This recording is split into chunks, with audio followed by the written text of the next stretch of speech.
Hey guys, welcome to today's video. Now, today I want to talk about Claude Code routines. And routines basically allow you to automate work. So it says over here that we can put Claude Code on autopilot. We can run it on a schedule, trigger on API calls, or react to GitHub events from Anthropic managed cloud infrastructure. And some example use cases are backlog maintenance, alert triage, bespoke code review, deploy verification, docs drift, a lot of very technical use cases in their website. So in today's video, apart from just showing you how to set this up, I want to show you guys a really interesting workflow to use, especially for design engineers. So guys, without further ado, let's go ahead and get started. Now, the first thing that we want to do is we want to go to the Claude app and we want to go to under code, and under code, we're going to click on routines. And over here, we can just write down what we want to, kind of like a quick summary of what we want to do. So in this case, I can say, use vidIQ MCP to give me a daily summary of my YouTube channel stats of the past 24 hours compared to last week's stats in the same day of the week. So I can go ahead and click on draft routine. And then it generates like this list of things that it would think it'd have to do based off of that simple summary that we gave it before. We can obviously change things, we can add things, and so on and so forth. We can select a repository as to where this routine would live. We can also choose or create an environment. And then we can select the trigger. So it can happen once, so only once and never again, or it can happen every hour, every day, weekdays, weekly, or you can even create a new custom cron expression. And this is like if you want to do it like twice a day, for example, or twice a week. And then down here under connectors, since I only need vidIQ, I can like close the other connectors that I have over here, but eventually you can add all of these different connectors, and that's what we're going to be seeing today in a second. But let's just leave vidIQ. Let's click on create. So now it's active. It says that the next run will be today, so in 9 hours, because it's midnight right now.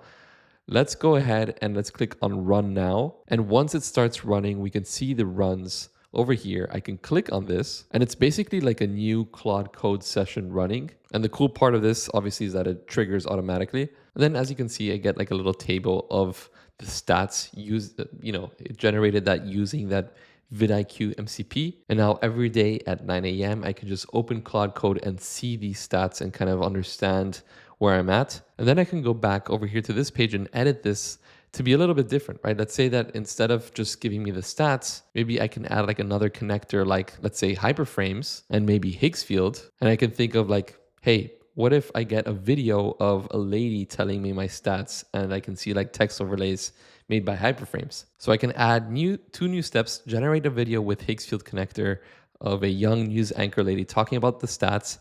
And number 7, get the finished video and add text overlays using hyperframes. So let's go ahead and click on save. And I can run this now to test again. And now this is a second run. As you can see, I can just click on this. All right, and now we get the video. Good morning. Here is your YouTube channel performance report for Lucas Margari. And Sunday, June 14th, channel recorded per 316 views, per 390 views on the same day last week. Total subscriber average at 0 versus since last Sunday. So not bad. I mean, it's a good start, but imagine getting this every single week. You refine it until the text overlays look actually nice. And then you get this every single day, like kind of on your phone, you get a news feed of what you're working on. I think that's pretty cool. And now for the fun stuff, like using this automation feature for actual real work purposes. I'm working on this editor that I have here on the left.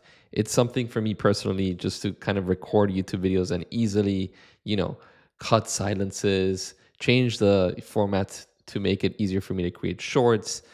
Basically, I'm creating my own like Premiere Pro type of tool, right? So, but I had a meeting with someone regarding design. I recorded the meeting with this Granola tool. Granola has a great MCP that can connect easily to Claude or to Codex. And this is like a weekly routine that I have, and you can have as well, right?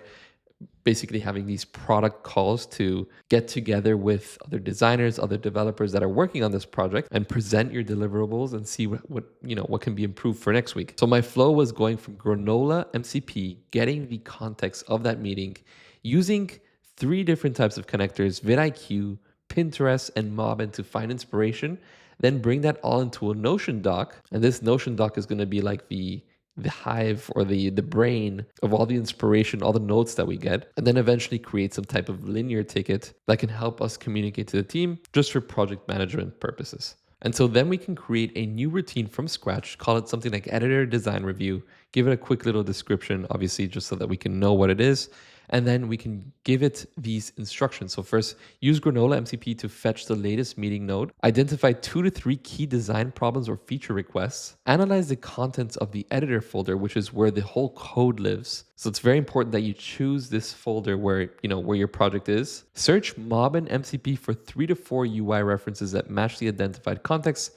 Note the titles and links. Do the same thing with Pinterest and use vidIQ MCP to find 2 to 3 YouTube videos that demonstrate a solution to the same design problem. And vidIQ is insanely crazy. Like I use it every single day just for research purposes, but also to learn different concepts. And you can get the full capacity of this MCP just for $1 per month. And you can, check that down in the link in the description. And then create a Notion doc with the findings, draft a linear ticket that includes these different things, and then give it a schedule maybe every Wednesday when we have that product meeting at 6 p.m., which is maybe an hour after the product meeting. Click on create, and then we can go ahead and click on run now just to test it out. And then we get exactly what we asked for. We get the title, we have the design problems / feature requests. So these are like the different design problems that the designer has to tackle. We get the code base analysis. We have the references from Mobbin, from Pinterest, and from YouTube. We have a proposed solution flow. For me, I created an Excalidraw diagram. You can ask it for the Excalidraw connector as well. And then it gives me different next steps. And then in linear, we basically get the same, but now in like a ticket format for my whole team to see. And then what I can do is I can open up Cursor, and then in Cursor, open up this editor workspace where the project lives in. And then I can go to customize and search for a plugin. I can search for Magic Path. Get this one. We can search for Notion as well. And then in this new chat where our existing project lives in, we can go ahead and open up the side panel, open up a new browser link, search for Magic Path. We can then open up a blank new project over here. And then I can go back into Notion, copy this title, and I can say, get the design inspo from Pinterest and Mobbin from this page title, which is caption template picker in Notion, and paste in the images into Magic Path. We can actually just say in the current Magic Path project, which we have open, as separate image components. And then we get all of our different Pinterest and Mobbin references. So the Mobbin references are amazing. Actually, as you can see, we have Veed editor, we have the editor panel, we have Vimeo, we have Synthesia, Runway as well, which is more of like an AI tool, but it also has this editor. And then I can just say add the design of the editor to the Magic Path canvas. And we literally get a one-to-one copy of our Electron app, our video editor over here inside of Magic Path. And I can go ahead and select it and maybe move it over here to one of the references that I like. And let's say that I really like the timeline view of Runway. So I can select this component and I can say, make the selected component's timeline look like Runway's timeline. Then we can go ahead and hit submit. And then now once that's done, what we get, if we see the original one, we have like these labels at the top left.